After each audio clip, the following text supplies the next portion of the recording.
Tell us about the new developments now.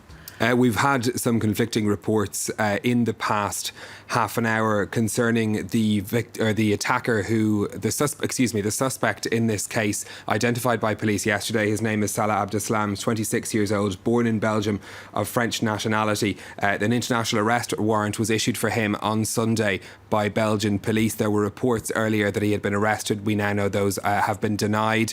Those are all coming reports from the Belgian broadcasters, but we are not at any way at this stage certain that arrest has happened. We've had denials broadcast in Belgium.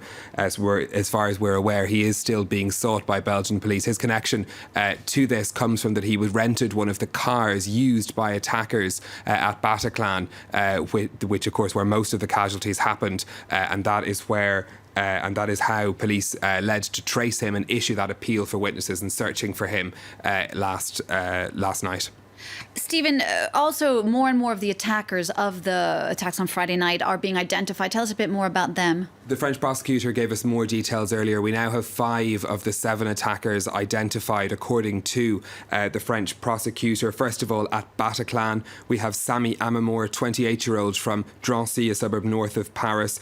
He was placed under formal investigation, the prosecutor said, back in 2012 for terrorism offences. Formal investigation is part of the legal process here in France. It's before somebody is charged, but he broke the rules of his judicial supervision under that formal investigation, and an international arrest warrant was issued for him. Now, we're told that by family, quoted by the AFP news agency, saying that he went to Syria in 2013.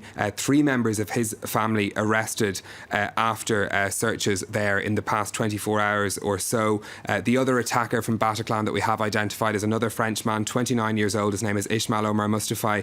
Now, interestingly, Turkish authorities have said they warned the French authorities about him twice, once in December of last year and once in June of this year, of his connections and his passage through Turkey earlier.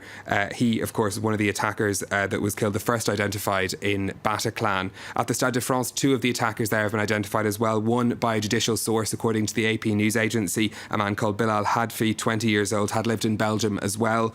The other man is connected to a Syrian passport, which we've been hearing about over the past couple of days. The name on that passport is Ahmed Al-Mohammed, although the prosecutor did point out they're not sure whether or not this is a real identity, whether that is a real passport that had been found. But the fingerprints, he said, associated with that passport were taken by the man travelling as a refugee into Greece in October of this year, and he was one of the suicide bombers at the Stade de France as well. So that's 2 attackers at the Stade de France, 2 at Bataclan. The 5th that we have identified is the elder brother of the man now being sought by police. His name is Brahim Abdeslam. He exploded his suicide vest in a cafe on Boulevard Voltaire. Nobody else was killed, though, in that explosion.